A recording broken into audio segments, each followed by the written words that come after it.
ಗಣಪತಿ ಪ್ರಜಾಪತಿ ಸುವರ್ಣ ರತ್ನ ಶ್ರೀಪತಿ ಅಷ್ಟಾವಧಾನ ಜಾಗೃತ ಅಷ್ಟಪ್ರಧಾನ ವೇಷಿತ ನ್ಯಾಯಾಲಂಕಾರ ಪಂಡಿತ ಶಸ್ತ್ರಾಸ್ತ್ರ ಶಾಸ್ತ್ರ ಪಾರಂಗತ ರಾಜನೀತಿ ದುರಂದರ್ ಪ್ರೌಢ ಪ್ರತಾಪ ಪುರಂದರ್ ಕ್ಷತ್ರಿಯ ಕುಲಾವತನ್ ಸಿಂಹಾಸನಾಧೀಶ್ವರ್ ಮಹಾರಾಜಾಧಿರಾಜ್ ಯೋಗಿರಾಜ್ ಶ್ರೀಮಂತ ಹಿಂದವಿ ಸ್ವರಾಜ ಸಂಸ್ಥಾಪಕ ಶ್ರೀ ಶ್ರೀ ರಾಜ ಛತ್ರಪತಿ ಶಿವಾಜಿ ಮಹಾರಾಜ್ ಕೆ ಶ್ರೀ ರಾಜ ಛತ್ರಪತಿ ಶಿವಾಜಿ ಮಹಾರಾಜ್ ಕೆ ಶ್ರೀ ರಾಜ ಛತ್ರಪತಿ ಶಿವಾಜಿ ಮಹಾರಾಜ್ ಕೆ ಹರ ಹರ ಮಹಾದೇವ.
ಭಜನೆ ಮಾಡೋಣ ಬಂದಿರು ಜಿವೇಶನ ಭಜನೆ ಮಾಡೋಣ ಬಂದಿರು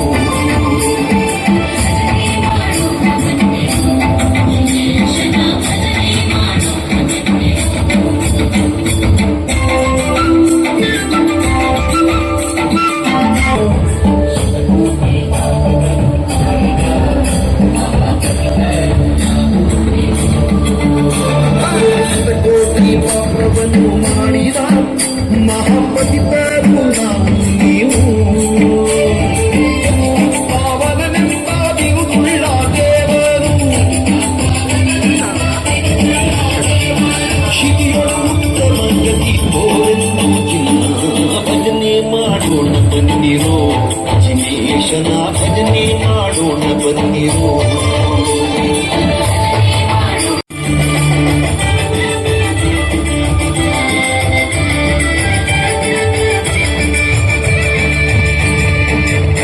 ಕರ್ಮಗಳ ನೋಡಿ ಅರೆಕ್ಷಣದಿ ಸುತ್ತು ನಿರ್ಮಲವ ಮಾಡಿ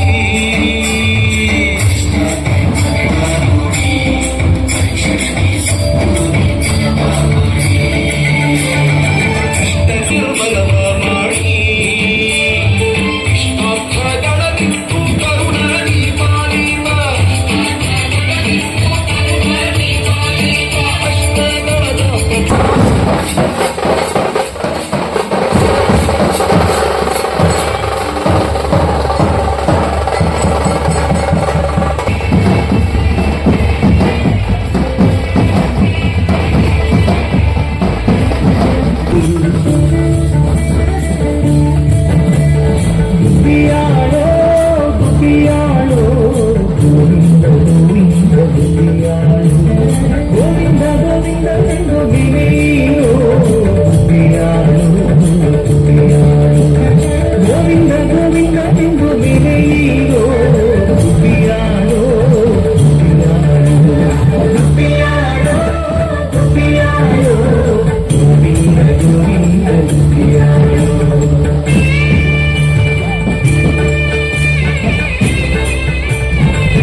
ಗೋವಿಂದನ ಭಯದಿಂದ ಘೋರ ದುರಿತ ನಾಶವು ದುಃಖಿಯಾಳೋ ದುಃಖಿಯಾಳೋ ಗೋವಿಂದ ಗೋವಿಂದ ದುಃಖಿಯಾಳೋ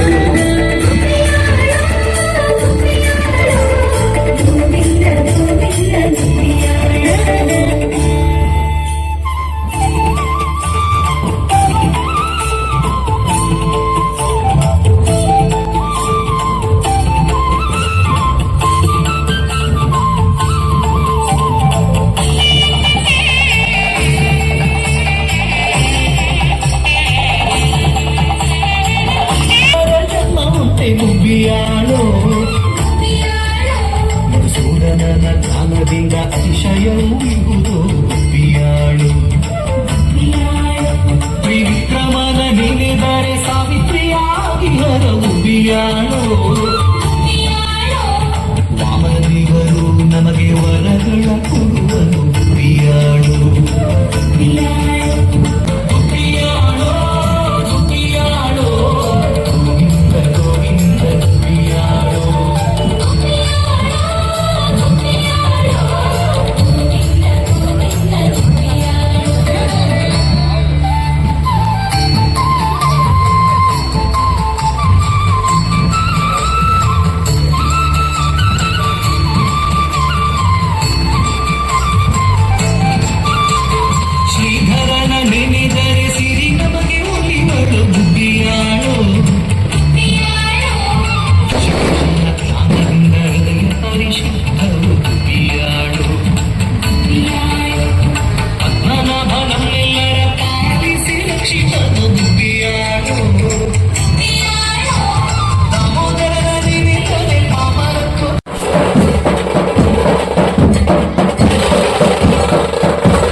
ಕಾಲಿಲೊದ್ದ ಈತ ವ್ಯೋಮಕೇಶನಂತೆ ನಾಲ್ಕು ವೇದ ಪ್ರಖ್ಯಾತ ಕಾಮಕ್ರೋಧಾದಿಗಳನ್ನ ಕಾಣಿಬದಾತ ಈತ ವ್ಯೋಮಕೇಶನಂತೆ ನಾಲ್ಕು ವೇದ ಪ್ರಖ್ಯಾತ ಭೂಮಿಯೊಳು ದುರ್ವಾದಿಗಳನ್ನ ಭೂರಿಗರಿಗಾತ ಭೂಮಿಯೊಳು ದುರ್ವಾದಿಗಳನ್ನ ಭೂರಿಗರಿಗಾತ ಯೋಗೀಂದ್ರ ತೀರ್ಥರೇ ವಿಶ್ವದೆಲ್ಲಾತ ಶ್ರೀಮದ್ ಯೋಗೀಂದ್ರ ತೀರ್ಥರೇ ವಿಶ್ವದೆಲ್ಲಾತ ರಾಘವೇಂದ್ರ ತೀರ್ಥ ನೀತ ರಾಜಿಸುವಾತ ಪಾಪವುಗಳೆಲ್ಲವ ನೋಡಿಸಿ ಪುಣ್ಯಗಳಿವಾತ ರಾಘವೇಂದ್ರ ರಾಘವೇಂದ್ರ ರಾಘವೇಂದ್ರ ಪಾಗಿನ ರಾಘವೇಂದ್ರ ರಾಘವೇಂದ್ರ ರಾಘವೇಂದ್ರ ರಕ್ಷಣ ರಾಘವೇಂದ್ರ ರಾಘವೇಂದ್ರ ರಾಘವೇಂದ್ರ ಪಾಗಿನ ರಾಘವೇಂದ್ರ ರಾಘವೇಂದ್ರ ರಾಘವೇಂದ್ರ ರಕ್ಷಣ ಅದ್ವೇಷ ವಿಠಲನ ಜಾತದಲ್ಲಿದ್ದಾಗ ಅದ್ವೇಷ ವಿಠಲನ ಜಾತದಲ್ಲಿದ್ದಾಗ ತುಂಗಭದ್ರಾ ತೀರದಲ್ಲಿ ತಾನು ವಾಸವಾದಾತ ತುಂಗಭದ್ರಾ ತೀರದಲ್ಲಿ ತಾನು ವಾಸವಾದಾತ ರಾಘವೇಂದ್ರ ತೀರ್ಥ ನೀತ ರಾಜಿಸುವಾತ ಪಾಪೌಘಗಳಲ್ಲಿ ಪುಣ್ಯಗಳಿವಾತ ರಾಘವೇಂದ್ರ ರಾಘವೇಂದ್ರ ರಾಘವೇಂದ್ರ ಪಾಗಿನ ರಾಘವೇಂದ್ರ ರಾಘವೇಂದ್ರ ರಾಘವೇಂದ್ರ ರಕ್ಷಣ ರಾಘವೇಂದ್ರ ರಾಘವೇಂದ್ರ ರಾಘವೇಂದ್ರ ಪಾಗಿನ ರಾಘವೇಂದ್ರ ರಾಘವೇಂದ್ರ ರಾಘವೇಂದ್ರ ರಕ್ಷಣ ರಾಘವೇಂದ್ರ ರಾಘವೇಂದ್ರ ರಾಘವೇಂದ್ರ ರಕ್ಷಣ ರಾಘವೇಂದ್ರ ರಾಘವೇಂದ್ರ ರಾಘವೇಂದ್ರ ರಕ್ಷಣ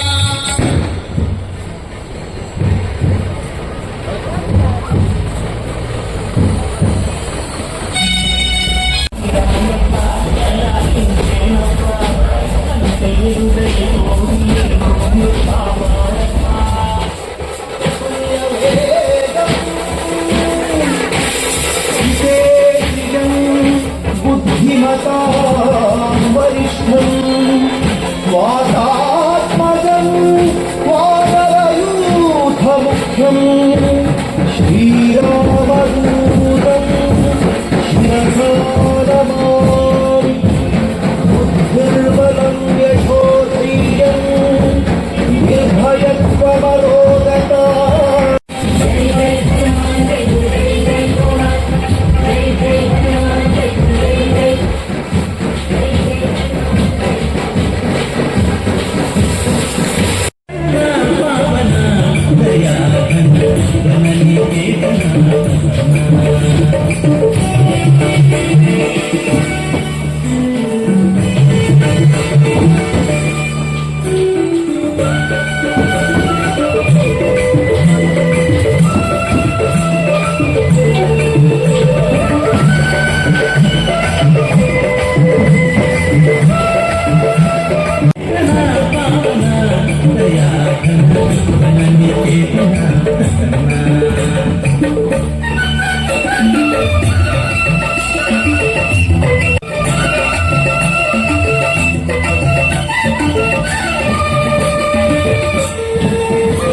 ನಿತ್ಯ ಸಂಕಷ್ಟಿಗೆ ನೈವೇದ್ಯಕ್ಕೆ ಇಲ್ಲೇ ಕನಿಗೆ ಪದ್ಮ ಚಂದ್ರನಿಗೆ ಪಾಪದ ರಹಿತಗೆ ಸಂಬಂಧಕ್ಕೆ ಜ್ಞಾನ ಪ್ರಕಾಶಗೆ ದೀಪಗಳಿಗೆ ಅನಿಕೇತನ ಪಾವನ ದಯಾಕನ ಜನನಿಗೆ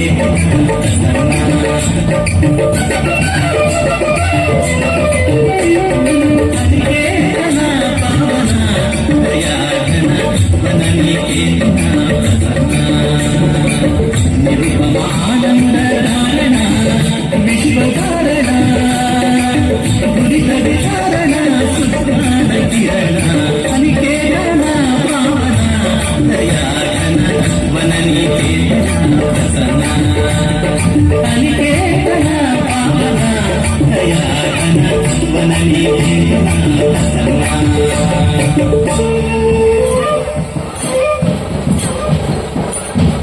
Nama Krish Sound.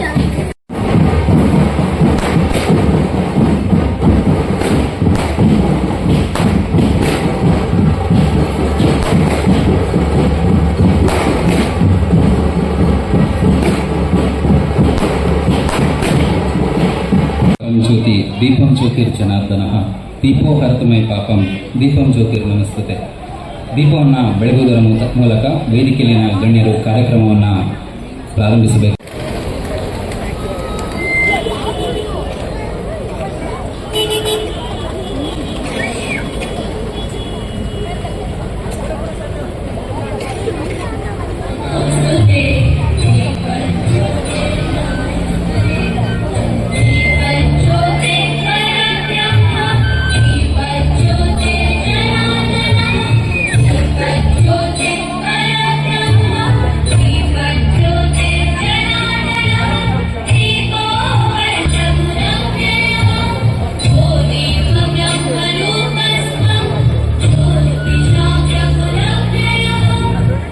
ಕುಮಾರಿ ಕಾವ್ಯ ಹಾಗೂ ಕುಮಾರಿ ಕವನ. ನಿನಗೆ ಶರಣು ವಿನಾಯಕ ಶರಣು ನಿನಗೆ ಶರಣು ವಿನಾಯಕ ವಿನಾಯಕ ವಿನಾಯಕ ದೇವ ವಿನಾಯಕ ವಿನಾಯಕ ದೇವ ಶರಣು ನಿನಗೆ ಶರಣು ವಿನಾಯಕ ಶರಣು ನಿನಗೆ ಶರಣು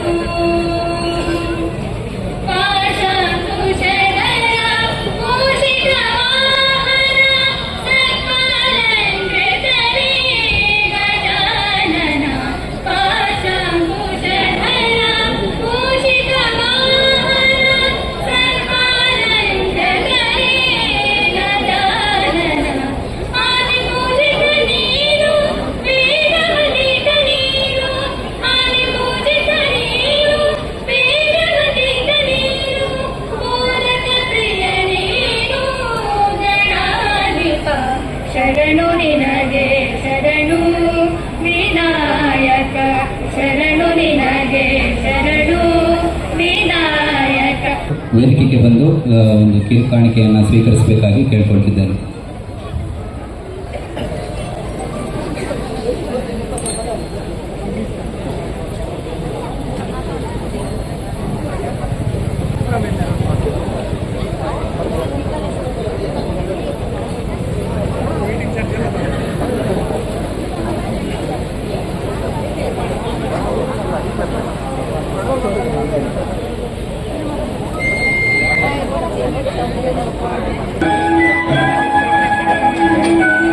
ಸ್ವಾಮಿಯನ್ನು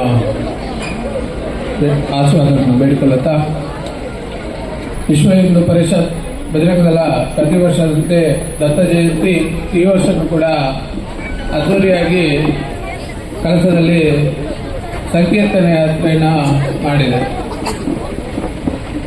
ಡಿಸೆಂಬರ್ 2ನೇ ತಾರೀಕರಂದು ಅನುಷ್ಠೀಯ ಪೂಜೆ, 3ನೇ ತಾರೀಕು ನಗರದಲ್ಲಿ ಶೋಭಾಯಾತ್ರೆ ಕಾರ್ಯಕ್ರಮ ಇರುತ್ತೆ. ಡಿಸೆಂಬರ್ 4ರಂದು ದತ್ತ ಜಯಂತಿ ಪಾದಕಿ ದರ್ಶನ ಇರುತ್ತೆ. ಈ ಎಲ್ಲ ಕಾರ್ಯಕ್ರಮಕ್ಕೆ ನಾವೆಲ್ಲರೂ ಪಾಲ್ಗೊಳ್ಬೇಕು. ಬಂಧುಗಳೇ, ನಾವು ಈ ಒಂದು ಕಾರ್ಯಕ್ರಮ ಇಷ್ಟೊಂದು ಯಶಸ್ವಿ ಆಗುತ್ತೆ ಅಂತ ಗೊತ್ತಿರಲಿಲ್ಲ. ಆದರೆ ಸ್ವಲ್ಪ ಕಾರ್ಯಕ್ರಮದಲ್ಲಿ ಅಡಚಣೆ ಆಯಿತು, ತೊಂದರೆ ಇಲ್ಲ. ಆದರೆ ಮುಂದಕ್ಕೆ ಅದನ್ನು ಸರಿ ಮಾಡುವಂಥ ವ್ಯವಸ್ಥೆ ಆಗಬೇಕು. ಅದು ಏನಂತ ಇನ್ನು ಹಿರಿಯರು ಹೇಳ್ಬೋದು. ಬಂಧುಗಳೇ, ನಾವು ಇಷ್ಟು ವರ್ಷ ಶೋಭಾಯಾತ್ರೆಯನ್ನು ಎಲ್ಲವನ್ನು ಮಾಡಿಕೊಂಡು ಬಂದಿದ್ವಿ.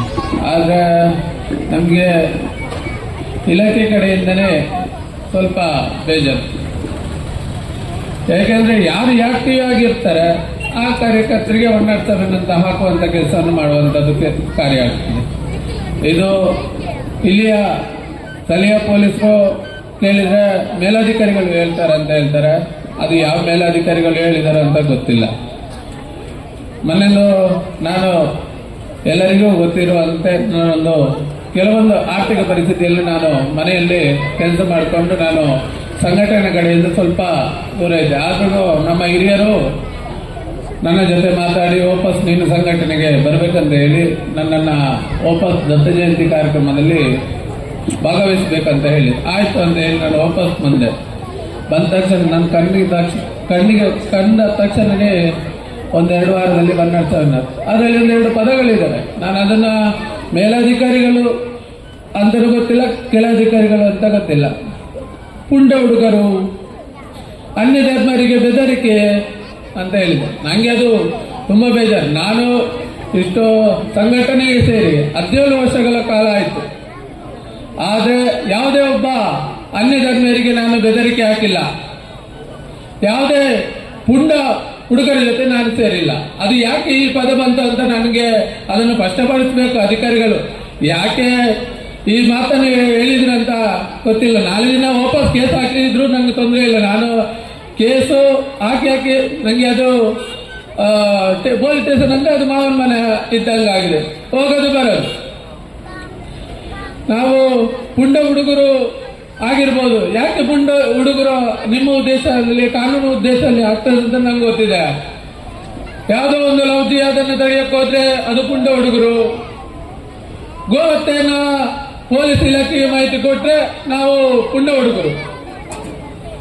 ಆದ್ರೆ ನಾವು ಎಲ್ಲಿಗೂ ಕೂಡ ಅವರಿಗೆ ಒಂದು ಪೆಟ್ಟು ಕೂಡ ಹೊಡೆದಿಲ್ಲ. ಆದ್ರೆ 1-2-3 ವರ್ಷಗಳಿಂದ ಒಂದು ಘಟನೆಯೂ ಕೂಡ ನಡೀತು.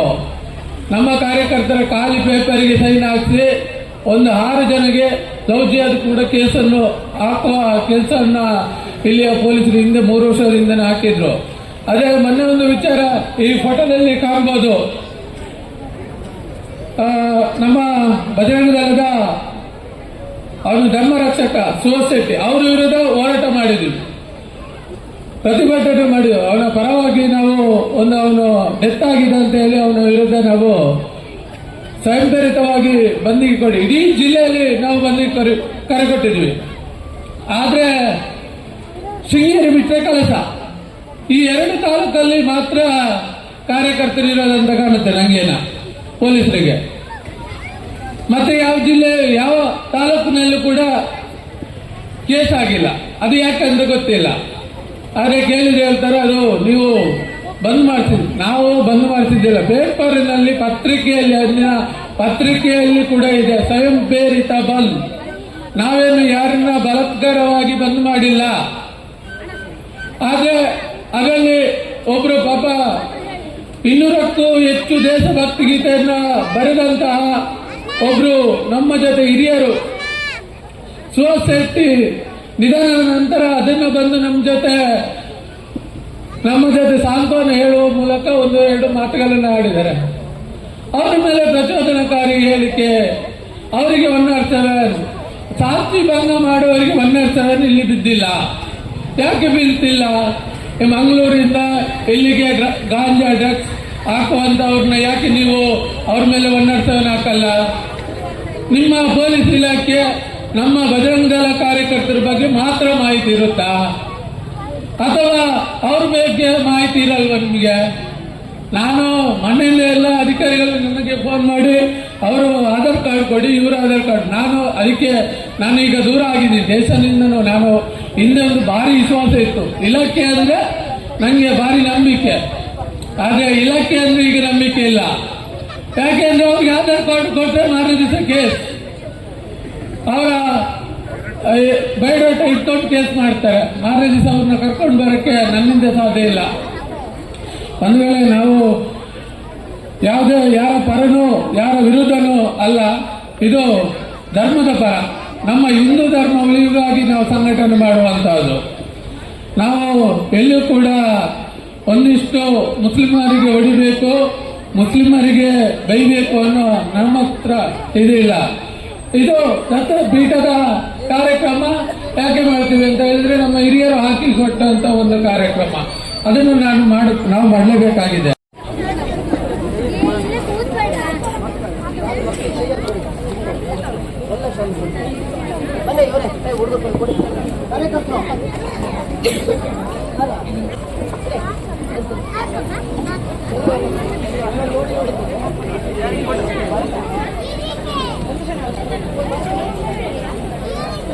ಯಾರಿಗೆ ಕೊಡ್ಲಿಲ್ಲ ಅವಳೀಗ ತಗೋ, ಯಾರಿಗೆ ಬರಲಿಲ್ಲ?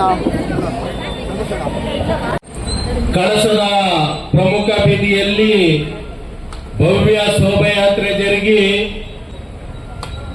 ಸಭಾ ಕಾರ್ಯಕ್ರಮ ನಡೆದಿದೆ. ನಮಗೆಲ್ಲ ಅನಿಸ್ಬಹುದು, ಇಲ್ಲೇ ಕೆಲವೊಂದು ಪರಿವಾರದ ಒಳಗೆ ಗುರುತಿಸಿಕೊಂಡಿರ್ತಕ್ಕಂಥವರಿಗೆ ಹೋರಾಟದ ಚಿತ್ರಣ ಸಂಪೂರ್ಣವಾಗಿ ಗೊತ್ತಿರ್ತದೆ. 1998ರಿಂದ ಈ ಏನು ವಿಠಲರಾವ್ ಮುಖಾಂತರ ದತ್ತಾಪೀಠದಲ್ಲಿ ಇರ್ತಕ್ಕಂಥ ಪವಿತ್ರ ದತ್ತಾತ್ರೇಯನ ಪೀಠ ಇಸ್ಲಾಮಿನ ಪ್ರಕ್ರಿಯೆಗೆ ಒಳಗಾಗಿ ಸಂಪೂರ್ಣ ಅಲ್ಲಿರ್ತಕ್ಕಂಥ ದತ್ತಾಪೀಠದ ಪಾದುಕೆ ಇರ್ಬೋದು, ಮಾತಾ ಅನುಸೂಯೆ ದೇವಿ ಇರ್ತಕ್ಕಂಥ ಆ ಗುಹೆ ಇರ್ತಕ್ಕಂಥ ಪ್ರದೇಶ ಇರ್ಬೋದು, ಅಲ್ಲಿ ಸಂಪೂರ್ಣ ಇಸ್ಲಾಂ ಆಕ್ರಮಣಕ್ಕೆ ಒಳಗೆ ಆಗಿರ್ತಕ್ಕಂಥ ವಿಚಾರವನ್ನು ಹಿಂದೂ ಸಮಾಜಕ್ಕೆ ತಂದೊಟ್ಟು ಅದರ ವಿರುದ್ಧ ಒಂದು ಜಾಗೃತಿ ಮಾಡಬೇಕು ಅಂತೇಳಿ ಆ ಹೊಣೆಗಾರಿಕೆಯನ್ನು ವಿಶ್ವ ಹಿಂದೂ ಪರಿಷತ್ ಬಜರಂಗ ದಳದ ನೇತೃತ್ವಕ್ಕೆ ವಹಿಸಿಕೊಳ್ಳಲಾಯಿತು. 98ರಿಂದ ಈ ದೇಶದ ಡಾಕ್ಟರ್ ಬಾಬಾ ಸಾಹೇಬ್ ಬರೆದಿರ್ತಕ್ಕಂಥ ಸಂವಿಧಾನದ ಚೌಕಟ್ಟಿನ ಅಡಿಯಲ್ಲಿ ಹೋರಾಟ ನಾವು ಪ್ರಾರಂಭ ಮಾಡಿದ್ವು. ಆ ಹೋರಾಟ ಸ್ಥಳೀಯ ಮಟ್ಟದ ನ್ಯಾಯಾಲಯಕ್ಕೆ ಹೋಯಿತು, ಈ ರಾಜ್ಯದ ಸರ್ವೋಚ್ಚ ನ್ಯಾಯಾಲಯಕ್ಕೆ ಹೋಯಿತು, ಅಂತಿಮವಾಗಿ ಸುಪ್ರೀಂ ಕೋರ್ಟಿನ ಅಂಗಳದಲ್ಲಿದೆ. ಆದರೆ ಹೋರಾಟಕ್ಕೆ ನನ್ನ ಸಮಾಜಕ್ಕೆ ನನ್ನ ಬಂಧುಗಳಿಗೆ ತಿಳಿಸ್ತೀನಿ, ಹೋರಾಟಕ್ಕೆ ಒಂದಿಷ್ಟು ಜಯ ನಮಗೆ ಸಿಕ್ಕಿದೆ. ಮೊದಲನೇ ಜಯ ಅಲ್ಲಿರ್ತಕ್ಕಂಥ ಶವಗಳೇ ಇಲ್ಲದಂತ ಗೋರಿಗಳ ಮೇಲೆ ಒದಗಿಯಾಗಿರ್ತಕ್ಕಂಥ ಹಸಿರು ಪತಾಕೆಯನ್ನು ತೆಗೆಸಲಾಯಿತು. ನಂತರ ಏನು ಆ ದತ್ತಾಪಾದುಕೆಯ ದರ್ಶನ ಮಾಡೋಕ್ಕೆ ಮುಕ್ತ ಅವಕಾಶ ಇಡೀ ಹಿಂದೂ ಸಮಾಜಕ್ಕೆ ಸಿಕ್ತು. ನಂತರ ಆ ಪೀಠದ ಹೊರಡದಲ್ಲಿ ಈ ದೇಶದ ಸರ್ವೋಚ್ಚ ನ್ಯಾಯಾಲಯದ ಆದೇಶದ ಮೇರೆಗೆ 1 ದಿನಗಳ ಕಾಲ ಆದ ಹೋಮ ಹವನ ಮಾಡಲಿಕ್ಕೆ ಕೂಡ ನಮಗೆ ಅವಕಾಶ ಸಿಕ್ಕಿದೆ. ತ್ರಿಕಾಲ ಪೂಜೆ ಮಾಡಲಿಕ್ಕೂ ಅವಕಾಶ ಸಿಕ್ಕಿದೆ. ಆ ಪೂಜೆ ಮಾಡಲಿಕ್ಕೆ ಒಬ್ಬರು ಅರ್ಚಕರು ಕೂಡ ನ್ಯಾಯಾಲಯದ ಅನುಮತಿ ಮೇರೆಗೆ ಅವಕಾಶ ಸಿಕ್ಕಿದೆ. ಇದೆಲ್ಲವೂ ಕೂಡ ಹೋರಾಟದ ಫಲವಾಗಿ ಸತತವಾಗಿ ಈ ಹಿಂದೂ ಸಮಾಜಕ್ಕೆ ನ್ಯಾಯ ದೊರಕಿಸಿಕೊಡ್ತಕ್ಕಂಥ ಕೆಲಸ ವಿಶ್ವ ಹಿಂದೂ ಪರಿಷತ್ತು ಬಜರಂಗ ದಳದ ಮುಖಾಂತರ ನಡ್ಕೊಂಡು ಬಂದಿದೆ. ಹೋರಾಟ ಅಲ್ಲಿಗೆ ನಿಲ್ತಾ ನಮ್ಮ ಭಾವನೆ ಅನಿಸ್ಬೋದು, ಕಳಸದ ಭಾಗದ ಜನತೆಗೆ ಅನಿಸ್ಬೋದು, 7 ವರ್ಷಕ್ಕೊಂದು ಸಾರಿ ವಿಶ್ವ ಹಿಂದೂ ಪರಿಷತ್ತು ಬಜರಂಗ ದಳದ ನೇತೃತ್ವದಲ್ಲಿ ಒಂದಿಷ್ಟು ಮಾಲಾಧಾರಣೆಯಾಗಿ ಒಂದು ವಾರಗಳ ಕಾಲ ಈ ಒಂದು ಭಾಗದಲ್ಲಿ ಕೇಸರಿ ವಸ್ತ್ರಧಾರಿಯಾಗಿ ಒಂದಿಷ್ಟು ಕಾರ್ಯಕ್ರಮ ಬೆರಳಿಕೆ ಕೂಡ ಇದ್ರು ಕೂಡ ಕಾರ್ಯಕ್ರಮವನ್ನು ಮಾಡ್ತಾರಲ್ಲ, ಏನಿರ್ಬೋದು ಅನಿಸ್ಬೋದು. ಕೇವಲ ದತ್ತಪೀಠದ ಮುಕ್ತಿಗಾಗಿ ಅಲ್ಲ, ಬಂಧುಗಳೇ ನೀವು ನೆನ್ಪಿಟ್ಕೊಳ್ಬೇಕು, ಹಿಂದೂ ಸಮಾಜ ಜಾಗೃತಿ ಹೋಗ್ಬೇಕು. ಹಿಂದೂ ಸಮಾಜ ಜಾಗೃತಿ ಆಗದೇ ಇದ್ದ ಪರಿಣಾಮ ಹಿಂದೂ ಸಮಾಜ ಯಾವ ಪರಿಸ್ಥಿತಿ ಎದುರಿಸಿದೆ ಅನ್ನೋ ಅಂತಕ್ಕಂಥ ಉಲ್ಲೇಖವನ್ನು ಮುಂದಿಟ್ಟುಕೊಂಡು ಸಮಾಜವನ್ನು ಜಾಗೃತಿ ಮಾಡತಕ್ಕಂಥ ಕೆಲಸ ವಿಶ್ವ ಹಿಂದೂ ಪರಿಷತ್ ಬಜರಂಗ ದಳ ಮಾಡ್ಕೊಂಡು ಬಂದಿದೆ. ನಮಗೆ ಈ ಹೋರಾಟದ ಭಾಗವಾಗಿ ಅನೇಕ ಹಟ್ಟಿ, ಆತಂಕ, ಬೆದರಿಕೆ, ನಾನಾ ರೀತಿ ಇತರ ಸಮಾಜದ ಭಾಗದಿಂದ, ಅದು ವಿಶೇಷವಾಗಿ ರಾಜ್ಯ ಸರ್ಕಾರದ ಬಲಾತ್ಕಾರದ ಪೊಲೀಸ್ ಇಲಾಖೆ ಮುಖಾಂತರ ನಮಗೆ ಒಂದಿಷ್ಟು ನಿರ್ಬಂಧ ಇರ್ತಕ್ಕಂಥ ಕೆಲಸವೂ ಕೂಡ ನಡೀತಾ ಇದೆ. ನಾನು ನೆನಪು ಮಾಡ್ಕೊಳ್ತೀನಿ, ಪಾಪ ಇಲ್ಲಿರ್ತಕ್ಕಂಥ ಆರಕ್ಷಕರು ಮೇಲಾಧಿಕಾರಿಗಳಿರ್ಬೋದು, ಅವರಿಂದ ಮೇಲಾಧಿಕಾರಿಗಳಿರ್ಬೋದು, ಕೊಟ್ಟಿರ್ತಕ್ಕಂಥ ನೋಟಿಸ್ನ ನಮಗೆ ತಲುಪ್ತಕ್ಕಂಥ ಕೆಲಸ ಮಾಡಿದ್ರೆ ಅದ್ರ ಬಗ್ಗೆ ಏನು ನಮಗೆ ಅಡ್ಡಿ ಆತಂಕ ಇಲ್ಲ. ಕೇಳ್ತಾರೆ, ನಿಮಗೆ ಪ್ರಮುಖ ಭಾಷಣಕಾರರು ಯಾರು, ಅವರ ಆಧಾರ್ ಕಾರ್ಡ್ ಕೊಡಿ, ಅವರ ದೂರವಾಣಿ ನಂಬರ್ ಕೊಡಿ, ಈ ತರ ಎಲ್ಲ ಕೇಳ್ತಾರೆ. ಸಹಜ, ಕೊಡ್ತೀವಿ ನಾವು. ಆದ್ರೆ ನಾವು ಪ್ರಶ್ನೆ ಮಾಡ್ತೀನಿ, ಯಾರು ಈ ಒಂದು ಭಾಷಣಕಾರ ಆಧಾರ್ ಕಾರ್ಡ್ ಕೊಡಿ, ಫೋನ್ ನಂಬರ್ ಕೊಡಿ ಅಂತ ಹೇಳಿ ಕೇಳ್ತೀರಲ್ಲ, ಈ ದೇಶದಲ್ಲಿ ಅಸ್ಸಾಮಿನ ಹೆಸರಿನಲ್ಲಿ ಬಾಂಗ್ಲಾದೇಶದ ಅನೇಕ ಅತಿಕ್ರಮಣಗಳು ಕಾಫಿ ತೋಟದಲ್ಲಿದ್ದಾರೆ. ನೀವು ಆ ಎಸ್ಟೇಟ್ಗಳಿಗೆ ಹೋಗಿ ಎಷ್ಟು ಜನರ ನಿಮ್ಮ ತೋಟಕ್ಕೆ ಕೂಲಿ ಕಾರ್ಮಿಕರಾಗಿ ಬಂದಿದ್ದೀರಿ ಅಂತ ಎಷ್ಟು ಎಸ್ಟೇಟ್ಗಳಿಗೆ ಹೋಗಿ ಎಷ್ಟು ಜನ ಆ ಕೂಲಿ ಕಾರ್ಮಿಕರ ಅಸ್ಸಾಮಿನ ಹೆಸರಲ್ಲಿ ಬಂದಿರತಕ್ಕಂಥ ಬಾಂಗ್ಲಾದೇಶದ ನಿವಾಸಿಗಳನ್ನ ಕೂಲಿ ಕಾರ್ಮಿಕರ ಆಧಾರ್ ಕಾರ್ಡ್ ತಗೊಂಡಿರಿ ಸ್ವಾಮಿ, ನೀವು ತಗೊಂಡಿದ್ದೀರಾ? ಇವತ್ತು ನೀವು ಅನ್ಸ್ಬೋದು, ಇವತ್ತು ಇಲ್ಲಿ ನಮ್ಮದೇ ಭಾಗದಲ್ಲಿ ಇರ್ತಕ್ಕಂಥ ಮಸೀದಿಗಳಲ್ಲಿ ಪ್ರವಚನ ಮಾಡಲಿಕ್ಕೆ ಬರ್ತಿದ್ದಾರೆ, ಅವರನ್ನು ನೀವು ಪ್ರಶ್ನೆ ಮಾಡಿದ್ದೀರಾ? ಸ್ವಾಮಿ, ನಮ್ಮ ಆಧಾರ್ ಕಾರ್ಡು, ನಮ್ಮ ಪರಿಚಯ, ನಮ್ಮ ಭಾಗದಲ್ಲಿ ಇರ್ತಕ್ಕಂಥ ಎಲ್ಲಾ ರಾಜ್ಯದ ಜಿಲ್ಲೆಯ ತಾಲೂಕಿನ ಎಲ್ಲಾ ಪೊಲೀಸ್ ಸಿಬ್ಬಂದಿಗಳಿಗೆ ನಾವು ಪರಿಚಯ ಇದ್ದೇವೆ ಸ್ವಾಮಿ. ನಮ್ಮ ಆಧಾರ್ ಕಾರ್ಡ್ ಯಾಕೆ? ನೀವೇನಾದ್ರು ಕೇಳಿದ್ರೆ ನಾವೇ ಬಂದು ಖುದ್ದಾಗಿ ನಿಲ್ತೀವಿ, ನಾವೇ ಬಂದು ನಿಮ್ಮನ್ನ ಪರಿಚಯ ಮಾಡ್ಕೊಳ್ತೀವಿ, ನಾವೇ ಬಂದು ನಿಮ್ಗೆ ಪರಿಚಯ ಮಾಡ್ಕೊಂಡು ಈ ರೀತಿನೇ ಪ್ರಶ್ನೆ ಮಾಡ್ತೀವಿ ಅಂತ ಬೇಕಾದ್ರೆ ನಾವು ಹೇಳ್ತೀವಿ.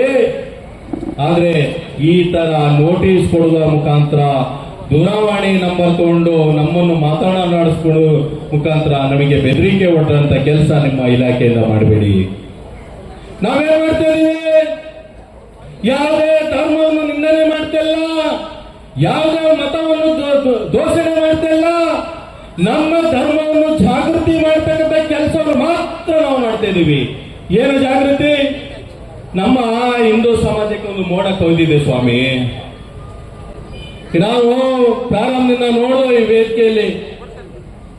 ವೇದಿಕೆ ಸಾಕ್ತಾ ಇದ್ದಾಗ ಅಂಗಡಿ ಬಾಗಿಲಲ್ಲಿ, ಮನೆ ಒಂದು ಮಾತನ್ನ ಹೇಳಿ, ಯಾರಿಗೆ ಇತಿಹಾಸ ಗೊತ್ತಿಲ್ವೋ ಅವರಿಂದ ಇತಿಹಾಸ ನಿರ್ಮಾಣ ಮಾಡಲಿಕ್ಕೂ ಸಹ ಎಂದೆಂದಿಗೂ ಸಾಧ್ಯ ಇಲ್ಲ ಅಂತ ಹೇಳಿದ್ರೆ, ಯಾರಿಗೆ ಇತಿಹಾಸ ಗೊತ್ತಿರುತ್ತೆ ಅವರು ಮಾತ್ರ ಮತ್ತೆ ಇತಿಹಾಸವನ್ನ ನಿರ್ಮಾಣ ಮಾಡಲಿಕ್ಕೆ ಸಾಧ್ಯ ಅಂತ. ಆ ಹಿನ್ನೆಲೆಯಲ್ಲಿ ಪ್ರತಿಯೊಬ್ಬ ಹಿಂದೂ ಸಹ ಇವತ್ತು ದತ್ತಪೀಠದ ಇತಿಹಾಸವನ್ನ ತಿಳಿದುಕೊಳ್ಬೇಕಾದಂತ ಒಂದು ಅನಿವಾರ್ಯತೆ ಇರ್ತಕ್ಕಂಥದ್ದು. ಏನು ದತ್ತಪೀಠ ಅಂತ ಹೇಳ್ತಕ್ಕಂಥ ಒಂದು ಕ್ಷೇತ್ರ ಇದೆ, ಆ ಕ್ಷೇತ್ರ ರಾಮಾಯಣದ ಕಾಲದಿಂದಲೂ ಸಹ ಉಲ್ಲೇಖನೀಯವಾಗಿ ಕಾಣ್ತಾ ಇರ್ತಕ್ಕಂಥದ್ದನ್ನ ನಾವೆಲ್ಲರೂ ಸಹ ಗಮನಿಸಬಹುದು. ಏನು ಲಕ್ಷ್ಮಣ ಪ್ರಾಣವನ್ನು ಕಳೆದುಕೊಂಡಂತಹ ಸಂದರ್ಭದಲ್ಲಿ ಪ್ರಭು ಶ್ರೀರಾಮನ ಆಜ್ಞೆಯ ಮೇಲೆ ಹನುಮಂತ ಇಡೀ ಭೂಮಂಡಲದಲ್ಲಿ ಸಂಜೀವಿನಿ ಪರ್ವತವನ್ನು ಹುಡುಕಿ ತೆಗೆದುಕೊಂಡು ಹೋಗ್ತಾ ಇರತಕ್ಕಂತಹ ಸಂದರ್ಭದಲ್ಲಿ ಆ ಸಂಜೀವಿನಿ ಪರ್ವತದ ಒಂದು ಸಣ್ಣ ತುಣುಕು ಇದೇ ಚಿಕ್ಕಮಗಳೂರಿನ ಒಂದು ಪ್ರದೇಶದಲ್ಲಿ ಬೀಳುತ್ತೆ. ಆ ತುಂಡು ಚಂದ್ರನ ಆಕೃತಿಯಲ್ಲಿ ಗೋಚರವಾಗುತ್ತೆ. ಆ ಕಾರಣದಿಂದ ಆ ಪರ್ವತವನ್ನ ಚಂದ್ರದ್ರೋಣ ಪರ್ವತ ಅಂತೇಳಿ ಹೆಸರನ್ನ ಕೊಡಲಾಗುತ್ತೆ. ಅಂತ ಒಂದು ಐತಿಹಾಸಿಕ ಕ್ಷೇತ್ರ ಕಾಲಾನಂತರದಲ್ಲಿ ದತ್ತಪೀಠವಾಗಿ ಪರಿವರ್ತನೆ ಆಗಿದೆ. ಅದಕ್ಕೂ ಸಹ ಬಹಳ ದೊಡ್ಡದಾದಂತ ಇತಿಹಾಸ ಇರತಕ್ಕಂಥದ್ದು. ಏನು ಅತ್ರಿ ಮಹಾಮುನಿಗಳು ಆ ಒಂದು ಕ್ಷೇತ್ರದಲ್ಲಿ ಓಡಾಟವನ್ನು ಮಾಡಿದ್ರು. ಅವರ ಪತ್ನಿಯಾದಂತ ಮಾತೆ ಅನಸೂಯ ದೇವಿಯವರು ಸಹ ಅವರೊಟ್ಟಿಗೆ ಆ ಪ್ರದೇಶದಲ್ಲಿ ಓಡಾಡಿದ್ರು, ಅಲ್ಲಿ ತಪಸ್ಸನ್ನ ಮಾಡಿದ್ರು. ಹಾಗೆ ಆ ಕ್ಷೇತ್ರದಲ್ಲಿ ಹಲವಾರು ಜನಕ್ಕೆ ಧಾರ್ಮಿಕ ಚಟುವಟಿಕೆಗಳನ್ನ ಬೋಧನೆ ಮಾಡುವ ಮುಖಾಂತರ ಅವರೆಲ್ಲರಿಗೂ ಸಹ ಒಂದು ಸನ್ಮಾರ್ಗವನ್ನ ತೋರಿಸ್ತಾ ಇದ್ದಾರೆ. ಆ ಕ್ಷೇತ್ರ ಬಹಳ ಸುಪ್ರಸಿದ್ಧವಾದಂತಹ ಕ್ಷೇತ್ರ ಆಗಿತ್ತು. ಯಾರಿಗೆ ಮಕ್ಕಳಿಲ್ವೋ ಅವರಿಗೆ ಆ ಕ್ಷೇತ್ರದಲ್ಲಿರ್ತಕ್ಕಂತಹ ಏನು ಗಂಧದ ಬಾವಿ ಅಂತೇಳಿ ಎಲ್ಲರೂ ಕರೀತಾರೆ, ಆ ಬಾವಿಯಲ್ಲಿರ್ತಕ್ಕಂಥ ಗಂಧವನ್ನ ಪ್ರಸಾದವಾಗಿ ಸ್ವೀಕರಿಸಿದ ನಂತರ ಹಲವಾರು ಜನಕ್ಕೆ ಮಕ್ಕಳಾಗಿರ್ತಕ್ಕಂಥ ಇತಿಹಾಸ ನಾವೆಲ್ಲರೂ ಸಹ ತಿಳ್ಕೋಬಹುದು. ಇವತ್ತಿಗೂ ಸಹ ಏನು ಆ ದತ್ತಪೀಠದಲ್ಲಿ ಗುಹೆಯ ಒಳಭಾಗದಲ್ಲಿ ಗುರು ದತ್ತಾತ್ರೇಯರ ಒಂದು ಪೀಠ, ಅದರ ಪಕ್ಕದಲ್ಲಿ ಅನಸೂಯ ದೇವಿ ಪೀಠ ಅಂತೇಳಿ ಇರ್ತಕ್ಕಂಥದ್ದು. ಆ ಅನಸೂಯ ದೇವಿ ಪೀಠದ ಬಳಿ ಯಾವ ಹೆಣ್ಣು ಮಕ್ಕಳು ವಿವಾಹ ಆಗಿಲ್ವೋ ಅವರು ಹೋಗಿ ಅವರ ಬಳೆಗಳನ್ನ ಅಲ್ಲಿ ಇಟ್ಟು ಪುನಃ ಧರಿಸಿದ್ರೆ ಅವರಿಗೆ ಕಂಕಣ ಭಾಗ್ಯ ಶೀಘ್ರವಾಗಿ ಕೂಡಿ ಬರುತ್ತೆ ಅಂತ ಹೇಳ್ತಕ್ಕಂಥ ಒಂದು ಪ್ರತೀತಿ ಇರ್ತಕ್ಕಂಥ. ಅಷ್ಟೇ ಅಲ್ಲದೆ ಏನು ಹೊನ್ನಮ್ಮನ ಹಳ್ಳ ಅಂತ ಹೇಳಿರ್ತಕ್ಕಂಥದ್ದು, ಆ ಹಳ್ಳದ ನೀರಾಗಿರ್ಬೋದು, ಅದೇ ರೀತಿ ಮಾಣಿಕ್ಯದಾರದಲ್ಲಿ ಹರಿತಕ್ಕಂಥ ನೀರು ಅತ್ಯಂತ ಪವಿತ್ರವಾದಂತಹ ನೀರು, ಅದು ಗಂಗೆಗೆ ಸಮಾನವಾಗಿರ್ತಕ್ಕಂಥ ನೀರು. ಹಲವಾರು ಜನಕ್ಕೆ ಚರ್ಮ ರೋಗಗಳಿದ್ರೂ ಸಹ ವಾಸಿಯನ್ನ ಮಾಡತಕ್ಕಂತಹ ದೈವಿಕ ಶಕ್ತಿಯನ್ನು ಹೊಂದಿರತಕ್ಕಂತಹ ಒಂದು ಅದ್ಭುತವಾದಂತಹ ತೀರ್ಥ ಅಂತೇಳಿ ನಾವೆಲ್ಲರೂ ಸಹ ಭಾವಿಸಿರ್ತಕ್ಕಂಥ ಅಂತ ಕ್ಷೇತ್ರದಲ್ಲಿ ದತ್ತಾತ್ರೇಯ ಸಂಪೂರ್ಣವಾಗಿ ನಾವು ಅಲ್ಲಿ ಹೋಗೋದೇ ಬೇಡ ಅಂತೇಳಿ ತೀರ್ಮಾನ ಮಾಡಿ ಅವರಲ್ಲಿ ಹೋಗ್ತಾ ಇದ್ದಂತ ಪದ್ಧತಿಗಳನ್ನ ಬಿಡ್ತಕ್ಕಂತ ಕೆಲಸವನ್ನ ಮಾಡ್ತಕ್ಕಂಥ ಕೇವಲ ಇಷ್ಟೇ ಅಲ್ಲದೆ ಏನು ಆ ಗುರು ದತ್ತಾತ್ರೇಯರು ತಪಸ್ಸು ಮಾಡಿದಂತಹ ಕ್ಷೇತ್ರದಲ್ಲಿ ಯಾರೋ ಆದಿ ಬೀದಿಯಲ್ಲಿ ಹೋಗ್ತಕ್ಕಂತಹ ಎಲ್ಲಾ ವ್ಯಕ್ತಿಗಳ ಸಮಾಧಿಗಳನ್ನ ಅಕ್ರಮವಾಗಿ ಅಲ್ಲಿ ನಿರ್ಮಾಣ ಮಾಡ್ತಾರೆ. ಇವತ್ತು ನಾವೆಲ್ಲರೂ ಸಹ ನೋಡಿರ್ಬೋದು ಏನು ಯಾವ ರೀತಿ ಅಯೋಧ್ಯೆಯಲ್ಲಿ ರಾಮ ಜನ್ಮಭೂಮಿಯಲ್ಲಿ ಬಾಬ್ರಿ ಮಸೀದಿಯನ್ನ 1526ರಲ್ಲಿ ಮೀರ್ ಬಾಕಿ ಅಂತ ಹೇಳ್ತಕ್ಕಂಥ ಒಬ್ಬ ಜಿಹಾದಿ ಬಾಬರ್ನ ಸಮಾಧಿ ಇದೆ ಅಂತೇಳಿ ಅದನ್ನ ಲಪಟಾಯಿಸಲಿಕ್ಕೆ ಆಕ್ರಮಣ ಮಾಡ್ತಾನೆ. ಅದೇ ರೀತಿ ಕೃಷ್ಣ ಜನ್ಮಭೂಮಿಯಲ್ಲಿ ಔರಂಗಜೇಬನು ಆಕ್ರಮಣವನ್ನು ಮಾಡಿ ಶಾಹಿ ಮಸೀದಿ ಅಂತೇಳಿ ನಿರ್ಮಾಣ ಮಾಡ್ತಾನೆ. ಅದೇ ರೀತಿಯಲ್ಲಿ ಏನು ಕಾಶಿ ವಿಶ್ವನಾಥ ಮಂದಿರವನ್ನ ಔರಂಗಜೇಬನು ಅತಿಕ್ರಮಣ ಮಾಡಿ ಜ್ಞಾನವಾಪಿ ಮಸೀದಿ ಅಂತೇಳಿ ನಿರ್ಮಾಣ ಮಾಡ್ತಾನೆ. ಅದೇ ರೀತಿಯಲ್ಲಿ ಚಿಕ್ಕಮಗಳೂರಿನ ದತ್ತಪೀಠದಲ್ಲಿ ದತ್ತಾತ್ರೇಯರು ತಪಸ್ಸು ಮಾಡಿದಂತಹ ಜಾಗವನ್ನ ಈ ಕಾವಲುಗಾರ ಶಾಖಾದ್ರಿ ಕುಟುಂಬದವರು ಬಾಬಾ ಬುಡನ್ ದರ್ಗಾ ಆಗಿ ಅದನ್ನ ಮಾರ್ಪಾಡು ಮಾಡ್ತಾರೆ. ಇವತ್ತು ಇಡೀ ಹಿಂದೂ ಸಮಾಜ ಯೋಚನೆ ಮಾಡಬೇಕು, ಏನು ಯಾವುದಾದ್ರೂ ಒಂದು ದರ್ಗಾವನ್ನ ಒಂದು ಸ್ಥಳದಲ್ಲಿ ಮಾಡ್ತಾರೆ ಅಂತ ಹೇಳಿದ್ರೆ ಆ ವ್ಯಕ್ತಿಯನ್ನ ಅಲ್ಲಿ ಸಮಾಧಿ ಮಾಡಿರ್ತಾರೆ. ಆ ಕಾರಣಕ್ಕೋಸ್ಕರ ಆ ವ್ಯಕ್ತಿಯ ಹೆಸರಿನಲ್ಲಿ ಅಲ್ಲಿ ದರ್ಗಾವನ್ನ ಕಟ್ತಾರೆ. ಆದ್ರೆ ನೀವು ಇಡೀ ದೇಶದಲ್ಲಿ ಯಾವ ಯಾವ ಹಿಂದೂ ದೇವಾಲಯಗಳ ಮೇಲೆ ಮಸೀದಿಯನ್ನ ಕಟ್ಟಿದ್ದಾರೋ ಅದರಲ್ಲಿ ಏನೇನು ಹೆಸರಿಟ್ಟಿದ್ದಾರೋ ಆ ಯಾವ ಮಸೀದಿಗಳು ಸಹ ಆ ಸ್ಥಳದಲ್ಲಿ ಇಲ್ಲ. ಏನಿವತ್ತು ಬಾಬ್ರಿ ಮಸೀದಿ ಅಂತ ಇದ್ರು, ಆ ಬಾಬರನ ಮಸೀದಿ ಅಯೋಧ್ಯೆಯಲ್ಲಿ ಇರಲೇ ಇರಲಿಲ್ಲ. ಅದೇ ರೀತಿಯಾಗಿ ದತ್ತಪೀಠದಲ್ಲೂ ಸಹ ಬಾಬಾ ಬುಡನ್ನ ಸಮಾಧಿ ಇಲ್ಲವೇ ಇಲ್ಲ. ಇವತ್ತಿಗೂ ಸಹ ಇಡೀ ಜಗತ್ತಿಗೆ ಗೊತ್ತಿರ್ತಕ್ಕಂಥ ವಿಚಾರ ಏನು, ಬಾಬಾ ಬುಡನ್ಗಿರಿಯಿಂದ ಸುಮಾರು 20 ಕಿಲೋಮೀಟರ್ ದೂರದಲ್ಲಿರ್ತಕ್ಕಂತಹ ನಾಗೇನಹಳ್ಳಿಯಲ್ಲಿ ಇವತ್ತಿಗೂ ಸಹ ಬಾಬಾ ಬುಡನ್ನ ಸಮಾಧಿ ಇರ್ತಕ್ಕಂಥದ್ದು, ಅದನ್ನ ಬಾಬಾ ಬುಡನ್ ಗಿರಿ ದರ್ಗಾ ಅಂತೇಳಿ ಕರೀತಕ್ಕಂಥದ್ದು ಪ್ರತಿಯೊಬ್ಬರಿಗೂ ಗೊತ್ತಿರ್ತಕ್ಕಂಥ ವಿಚಾರ. ಆದ್ರೂ ಸಹ ಹಿಂದೂ ಸಮಾಜ ಇವತ್ತು ಸೋತು ಕೈಯನ್ನ ಕಟ್ಟಿ ಕುಳಿತಕ್ಕಂಥ ಒಂದು ವ್ಯವಸ್ಥೆ ಅಥವಾ ಪರಿಸ್ಥಿತಿ ನಿರ್ಮಾಣ ಮಾಡಿರ್ತಕ್ಕಂಥ ಇಂತಹ ಸಂದರ್ಭದಲ್ಲಿ ಏನು ಚಿಕ್ಕಮಗಳೂರಿನ ಒಬ್ಬ ಹಿರಿಯರು ಇದನ್ನೆಲ್ಲ ಗಮನಿಸ್ತಾರೆ. ಇದರ ಬಗ್ಗೆ ಅದೇ ಇರಬೇಕು, ಅದಕ್ಕೆ ತ್ರಿಕಾಲ ಪೂಜೆಯನ್ನ ಆಗಬೇಕು, ಪ್ರತಿನಿತ್ಯ ಅಲ್ಲಿ ಭಕ್ತರು ಅದರ ದರ್ಶನವನ್ನು ಪಡಿತಕ್ಕಂತ ವ್ಯವಸ್ಥೆ ಆಗಬೇಕು ಅಂತೇಳಿ ಇವತ್ತು ನಾವು ನ್ಯಾಯಾಲಯದ ಮುಖಾಂತರ ಹೋರಾಟದಿಂದ ಗೆದ್ದಿರ್ತಕ್ಕಂಥ. ಕೇವಲ ಇಷ್ಟೇ ಅಲ್ಲದೆ ಇನ್ನು ಮುಂದಿನ ಹೋರಾಟದ ಹಾದಿಯೂ ಸಹ ಬಹಳ ಸುದೀರ್ಘವಾಗಿ ಇರ್ತಕ್ಕಂಥದ್ದು. ಇನ್ನು ನಾವು ಅಲ್ಲಿ ಸಂಪೂರ್ಣವಾಗಿ ಏನು ಆ ಕ್ಷೇತ್ರವನ್ನ ಹಿಂದೂಗಳಿಗೆ ಅಂತೇಳಿ ಬಿಟ್ಕೊಡ್ಬೇಕು. ಇವತ್ತಿಗೂ ಸಹ ಏನು ನಾವು ದತ್ತಪೀಠಕ್ಕೆ ಹೋಗಿ ಬಂದ ಕೆಲವೇ ದಿನಗಳಲ್ಲಿ ಅಲ್ಲಿ ಬಹಳಷ್ಟು ಜಿಹಾದಿಗಳು ಬರ್ತಾರೆ. ಯಾವ ಜಾಗದಲ್ಲಿ ನಾವು ಹೋಮ ಹವನವನ್ನು ಮಾಡಿ ಇಲ್ಲಿಂದ ಇರುಮುಡಿಯನ್ನ ಶ್ರದ್ಧೆಯಿಂದ ಕಟ್ಕೊಂಡೋಗಿ ಅಲ್ಲಿ ದತ್ತಾತ್ರೇಯರಿಗೆ ಅರ್ಪಿಸ್ತೇವೋ ಅದೇ ಸ್ಥಳದಲ್ಲಿ ದನದ ಮಾಂಸವನ್ನ ಬೇಯಿಸಿ ಆ ಜಾಗವನ್ನ ಅಪವಿತ್ರ ಮಾಡ್ತಕ್ಕಂತ ಕೆಲಸಗಳನ್ನು ಸಹ ಮಾಡ್ತಾ ಇರ್ತಕ್ಕಂಥದ್ದು. ಇವೆಲ್ಲ ತಡಿಬೇಕು ಅಂತ ಹೇಳಿದ್ರೆ ಸಂಪೂರ್ಣ ದತ್ತ ಪೀಠ ಹಿಂದೂಗಳಿಗಾಗಿ ಅಂತೇಳಿ ಬರಬೇಕು. ಆಗ ಮಾತ್ರ ಇವೆಲ್ಲವೂ ಸಹ ನಿಲ್ಲುತ್ತೆ. ಅಲ್ಲಿರ್ತಕ್ಕಂಥ ಪ್ರತಿಯೊಂದು ಸಮಾಧಿಯನ್ನು ಸಹ ಏನು ನಾಗೇನಹಳ್ಳಿಯಲ್ಲಿರ್ತಕ್ಕಂತಹ ಬಾಬಾ ಬುಡನ್ ದರ್ಗಾಕ್ಕೆ ಸ್ಥಳಾಂತರ ಮಾಡಬೇಕು ಅಂತೇಳಿ ಇವತ್ತು ವಿಶ್ವ ಹಿಂದೂ ಪರಿಷತ್ ಬಜರಂಗಗಳ ಆಗ್ರಹವನ್ನ ಪಡಿಸ್ತಾ ಇರ್ತಕ್ಕಂಥ. ಕೇವಲ ನಮ್ಮ ಹೋರಾಟ ಹಲವಾರು ಜನಕ್ಕೆ ಅನ್ನಿಸ್ಬೋದು, ಏನಪ್ಪ ಇಡೀ ದೇಶದಲ್ಲಿ ಎಲ್ಲ ರಾಜಕಾರಣಿಗಳು ಒಂದು ಸಮುದಾಯವನ್ನ ಓಲೈಸಿಕೊಂಡು ಇಡೀ ಹಿಂದೂ ಸಮಾಜವನ್ನ ಬಲಿ ಕೊಡ್ತಾ ಇದ್ದಾರೆ, ಅವರನ್ನ ನಮ್ಮ ಬ್ರದರ್ಸ್ ಅಂತೇಳಿ ತಲೆಯ ಮೇಲೆ ಕೂರಿಸ್ಕೊಂಡು ಹೊತ್ತು ತಿರುಗ್ತಾ ಇದ್ದಾರೆ. ಇಂಥ ಕಾಲಘಟ್ಟದಲ್ಲಿ ಈ ವಿಶ್ವ ಹಿಂದೂ ಪರಿಷತ್ ಅವರು, ಬಜರಂಗ ದಳದವರು ಈ ದತ್ತಪೀಠವನ್ನ ಪಡ್ಕೊಳ್ಳಿಕ್ಕೆ ಸಾಧ್ಯವ ಅಂತೇಳಿ ಪ್ರಶ್ನೆಯನ್ನ ಮಾಡಿಕೊಟ್ರು.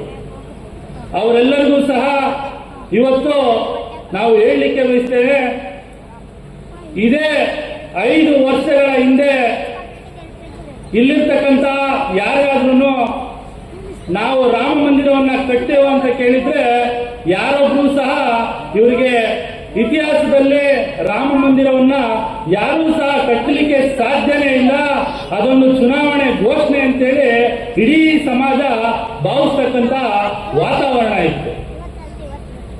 ಅಂತ ಸಂದರ್ಭದಲ್ಲಿ ವಿಶ್ವ ಹಿಂದೂ ಪರಿಷತ್ತು ಬಜರಂಗ ಕಾರ್ಯಕರ್ತರು ಒಂದು ಘೋಷಣೆಯನ್ನ ಹಾಕ್ತಾ ಇದ್ವಿ, ರಾಮಲಲಾ ಹಮ್ ಆಯೆಂಗೆ ಮಂದಿರ ವಹಿ ಬನಾಯೆಂಗೆ ಅಂತ. ಪಣವಿದು ರಾಮನ ಮೇಲಾಣೆ ಮಂದಿರವಲ್ಲೇ ಕಟ್ಟುವೆವು ಅಂತೇಳಿ ನಾವು ಘೋಷಣೆಯನ್ನ ಹಾಕ್ತಾ ಇದ್ವಿ. ಹಲವಾರು ಜನ ಇದು ಸಾಧ್ಯ ಇಲ್ಲ ಅಂತೇಳಿ ಯೋಚನೆಯನ್ನ ಮಾಡ್ತಾರೆ. ಇವತ್ತು ಇಡೀ ದೇಶದಲ್ಲಿ ಒಂದು ಘೋಷಣೆಯನ್ನ ಆಗ್ತಾ ಇರ್ತಕ್ಕಂಥದ್ದು.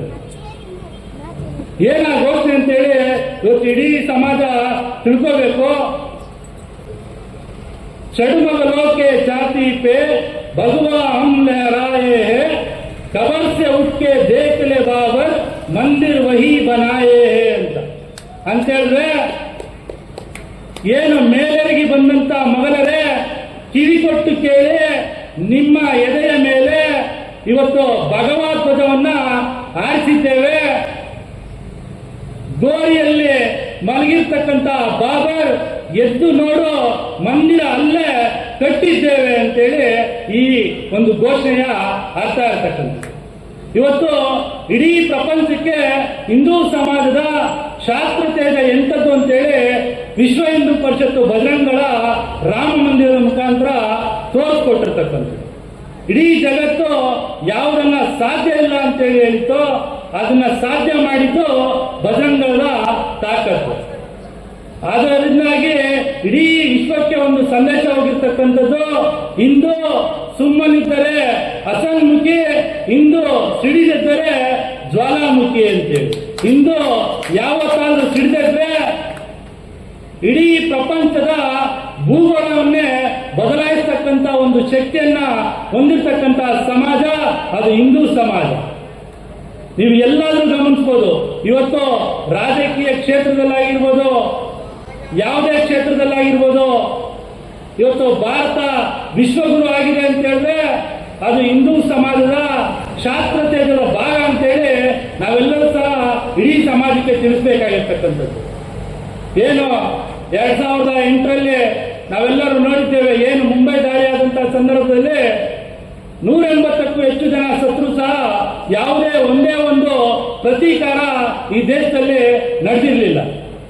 ಆದ್ರೆ ಇವತ್ತು ಏನು ಭಾರತದ ಮೇಲೆ ಭಯೋತ್ಪಾದಕರು ಉರಿ ದಾಳಿಯನ್ನ ಮಾಡಿದ್ರು, ಅದಕ್ಕೆ ಪ್ರತೀಕಾರವಾಗಿ ಏರ್ ಸ್ಟ್ರೈಕ್ ಅನ್ನ ಮಾಡಿ ಭಯೋತ್ಪಾದಕರನ್ನ ಸದೆ ಬರ್ತಕ್ಕಂಥ ಒಂದು ಕೆಲಸವನ್ನ ಸರ್ಜಿಕಲ್ ಸ್ಟ್ರೈಕ್ ಮುಖಾಂತರ ಮಾಡಲಾಯಿತು. ಅದೇ ರೀತಿಯಾಗಿ ಏನು ಯಾರಾದ್ರೂ ಒಬ್ಬ ಹಿಂದೂ ತನ್ನ ಮನೆ ಮೇಲೆ ಯಾರೋ ಒಬ್ಬ ಜಿಹಾದಿ ಬರ್ತಾನೆ, ಈ ಮನೆ ನಾಳೆಯಿಂದ ನಂದು ಅಂತೇಳಿ ಅದರ ಮೇಲೆ ಒಂದು ಧ್ವಜವನ್ನು ಹಾರಿಸ್ತಾನೆ, ಆಗ ಹಿಂದೂ ಏನ್ ಮಾಡ್ತಾನೆ? ಆ ಮನೆಯನ್ನು ಬಿಟ್ಟು ಓಡ್ತಾನ? ಆ ಮನೆಯನ್ನು ಬಿಟ್ಟು ಓಡಿದ್ರೆ ಅವನೊಬ್ಬ ಹೇಳಿ ಆಗ್ತಾನೆ. ಆ ಮನೆಯ ಮೇಲೆ ಜಿಹಾದಿ ಕಟ್ಟಿರ್ತಕ್ಕಂತಹ ಅವನ ಧ್ವಜವನ್ನ ಕಿತ್ತು, ಇದು ನಮ್ಮ ಅಪ್ಪನ ಆಸ್ತಿ, ಇದಕ್ಕೆ ನಾನೇ ವಾರಸ್ದಾರ, ಇದರ ಮೇಲೆ ನಮ್ಮ ಅಪ್ಪನ ಧ್ವಜವೇ ಇರಬೇಕೆ ಹೊರತು ಯಾವುದೇ ಜಿಹಾದಿಯ ಧ್ವಜ ಇರ್ಲಿಕ್ಕೆ ನಾನು ಬಿಡೋದಿಲ್ಲ ಅಂತೇಳಿ ಆ ಧ್ವಜವನ್ನ ಕಿತ್ತೆಸ್ದು ಇದು ನನ್ನದು ಅಂತ ಹೇಳ್ಬೇಕು. ಅದೇ ರೀತಿ ಯಾವ ರೀತಿ ನನ್ನ ಮನೆಗೆ ಯಾರೋ ಜಿಹಾದಿ ಬಂದ್ರೆ ನಂದು ಅಂತ ಹೇಳ್ತೀವೋ, ಇವತ್ತು ದತ್ತಪೀಠ ವಿಚಾರದಲ್ಲೂ ಸಹ ಆ ದತ್ತಪೀಠ ಕಬಳಿಸ್ತಕ್ಕಂತಹ ಜಿಹಾದಿಗಳಿಗೆ ಹೇಳಬೇಕು, ಅರೇ ಜಿಹಾದಿಗಳೇ, ನಮ್ಮದು ನಮ್ಮದು ತೊಡೆಯನ್ನ ತಟ್ಟಿ ಅವ್ರಿಗೆ ಹೇಳ್ಬೇಕಾಗಿರ್ತಕ್ಕಂಥದ್ದು. ಏನ್ ಹೇಳ್ಬೇಕಾಗಿರ್ತಕ್ಕಂಥದ್ದು? ನಮ್ಮದು ನಮ್ಮದು ನಮ್ಮದು ನಮ್ಮದು. ಈ ಘೋಷಣೆ ಪ್ರತಿಯೊಬ್ಬ ಹಿಂದೂವಿನ ಬಾಯಲ್ಲಿ ಬಂದಿದ್ದ ದಿನ ಆ ದತ್ತಪೀಠ ಸಂಪೂರ್ಣವಾಗಿ ಹಿಂದೂಗಳ ವಶ ಆಗುತ್ತೆ. ಅದಕ್ಕೋಸ್ಕರ ಇವತ್ತು ಇಡೀ ಹಿಂದೂ ಸಮಾಜ ಈ ಒಂದು ಹೋರಾಟದಲ್ಲಿ ಧುಮುಕ್ಬೇಕು ಅಂತೇಳಿ ನಾವು ಸಂಘಟನೆ ವತಿಯಿಂದ ಆಗ್ರಹಿಸ್ತಾ ಇವತ್ತು ಹಳ್ಳಿಗಳಲ್ಲೂ ಸಹ ಸಂಕೀರ್ತನ ಯಾತ್ರೆಗಳನ್ನ ಮಾಡ್ತಾ ಇದ್ದೇವೆ. ದತ್ತ ಮಾಲೆಯನ್ನು ಧರಿಸ್ತಾ ಇದ್ದೇವೆ. ಗ್ರಾಮಗಳಿಂದ ದತ್ತ ಪೀಠಕ್ಕೆ ಹೋಗಿ ದತ್ತಾತ್ರೇಯರ ದರ್ಶನವನ್ನು ಪಡಿತಕ್ಕಂತ ಕೆಲಸವನ್ನ ಮಾಡ್ತಾ ಇದ್ದೇವೆ. ಇನ್ನು ಹಲವಾರು ಜನ ನಮ್ಮದೇ ಹಿಂದೂ ಸಮಾಜದಲ್ಲಿ ಒಂದಷ್ಟು ಮಲ್ಲಪ್ಪ ಶೆಟ್ಟಿಗಳಿದ್ದಾರೆ. ಅಂದ್ರೆ ಅವರಿಗೆ ದತ್ತಪೀಠ ಹಿಂದೂಗಳು ಆಗೋದು ಬೇಕಾಗಿಲ್ಲ. ಅವರಿಗೆ ಅವರ ಬ್ರದರ್ಸ್ಗಳನ್ನೇ ಓಲೈಸಬೇಕು, ಅವರ ಬ್ರದರ್ಸ್ಗಳಿಗೆ ಅದನ್ನ ಕೊಡಿಸ್ಬೇಕು ಅಂತ ಹೇಳ್ತಕ್ಕಂಥ ದೃಷ್ಟಿಯಿಂದ ಅವರ ಪರವಾಗಿ ಕೆಲಸವನ್ನ ಮಾಡ್ತಾರೆ. ಆ ಮಲ್ಲಪ್ಪ ಶೆಟ್ಟಿಗಳಿಗೂ ಸಹ ಈ ವೇದಿಕೆಯಿಂದ ಒಂದು ಘೋಷಣೆಯನ್ನು ಹೇಳಬೇಕಾಗುತ್ತೆ. ನೀವು ಸಹ ಕೇಳ್ಕೊಳ್ಳಿ. ನೀ ಬಂದರೆ ನಿನ್ನೊಂದಿಗೆ, ನೀ ಬರದಿದ್ದರೆ ನಿನ್ನನ್ನು ಬಿಟ್ಟಿ, ನೀ ವಿರೋಧಿಸಿದರೆ ನಿನ್ನನ್ನು ಮೆಟ್ಟಿ ಪಡೆಯುವೆವು ದತ್ತಪೀಠ. ಇದು ವಿಶ್ವ ಹಿಂದೂ ಪರಿಷತ್ ಬಜರಂಗ ದಳದ ಸಂಕಲ್ಪ. ಈ ಸಂಕಲ್ಪವನ್ನ ನಾವು ಪೂರ್ಣ ಮಾಡೇ ಮಾಡ್ತೇವೆ. ಇನ್ನು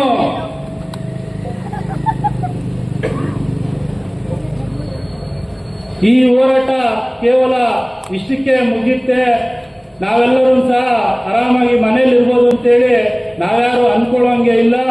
ಇವತ್ತು ಕುವೆಂಪುರವರ ಒಂದು ಮಾತಿರ್ತಕ್ಕಂಥದ್ದು, ನಾನಳಿವೆ ನೀನಳಿವೆ ನಮ್ಮ ಎಲುಬುಗಳ ಮೇಲೆ ಮೂಡುವುದು ನವಭಾರತದ ಲೀಲೆ ಅಂತೇಳಿದ್ರೆ ನಾವು ಸತ್ತೋಗ್ತೀವಿ, ನೀವು ಸತ್ತೋಗ್ತೀರಾ.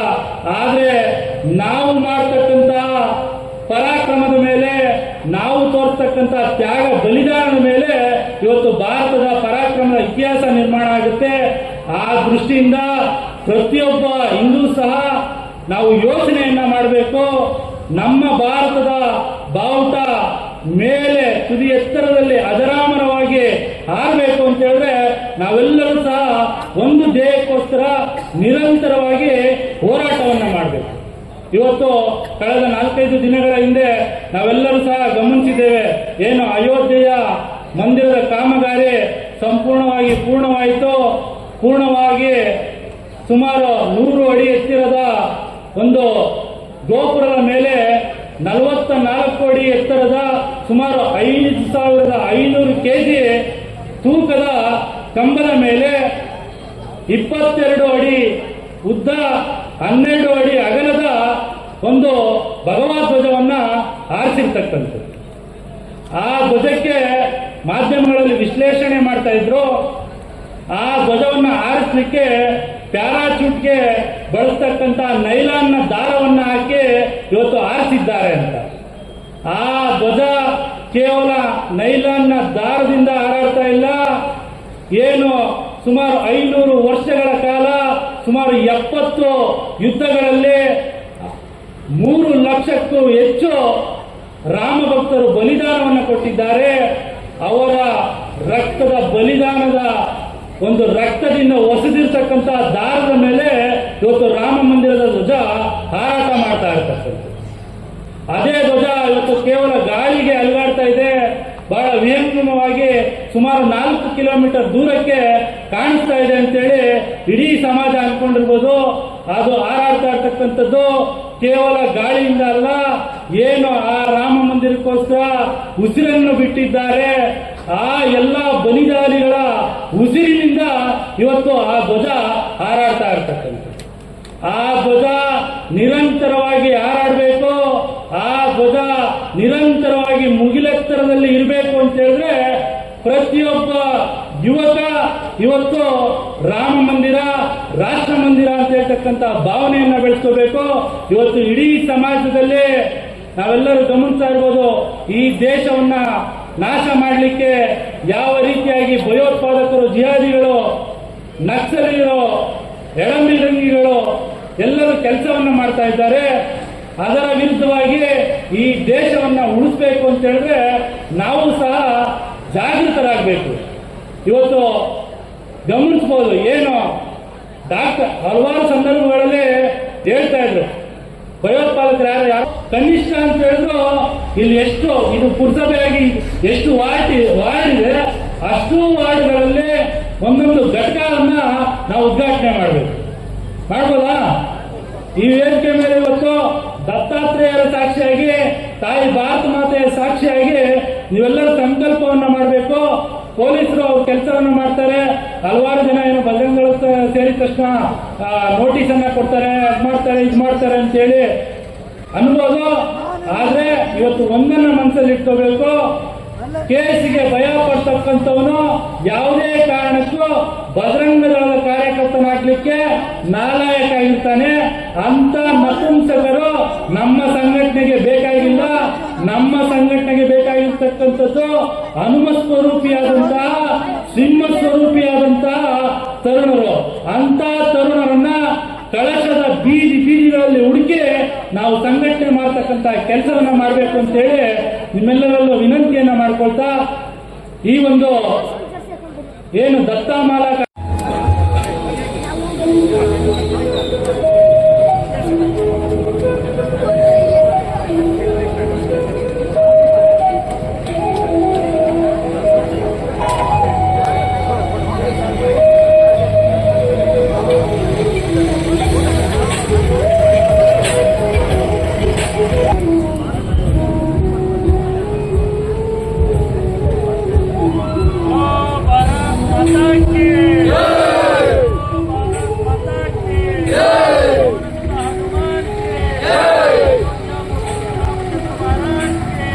ದತ್ತ ಹೋಮ ಹಾಗೂ ಅನ್ನ ಸಂತರ್ಪಣೆ ಹಾಗೂ ಸಂಕೀರ್ತನೆ ಯಾತ್ರೆಯು ಅತ್ಯಂತ ಯಶಸ್ವಿಯಾಗಿ ನಿಮ್ಮೆಲ್ಲರ ಸಹಕಾರದಿಂದ ನಡೆದಿದೆ. ಇನ್ನು ನಾವು 4ನೇ ತಾರೀಕು ಚಿಕ್ಕಮಗಳೂರಿನ ದತ್ತಪೀಠದಲ್ಲಿ ನಡೆಯುವಂತಹ ದತ್ತ ಜಯಂತಿಯು ಅತ್ಯಂತ ಯಶಸ್ವಿಯಾಗಿ ನಡೆದು ಆದಷ್ಟು ಬೇಗ ದತ್ತಪೀಠದ ಸಂಪೂರ್ಣ ಮುಕ್ತಿಯಾಗಲಿ ಅಂತೇಳಿ ಈ ಸಂದರ್ಭದಲ್ಲಿ ನಾನು ದೇವರ ಹತ್ರ ಪ್ರಾರ್ಥಿಸುತ್ತಾ ನನ್ನ 2 ಮಾತನ್ನು ಮುಗಿಸ್ತೇನೆ. ಜೈ ಹಿಂದ್.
ವೇದಿಕೆಯಲ್ಲಿರುವ ಎಲ್ಲ ಅತಿಥಿಗಳಿಗೆ ವಂದನೆಗಳನ್ನು ಅರ್ಪಿಸುತ್ತಿದ್ದೇನೆ. ಹಾಗೆ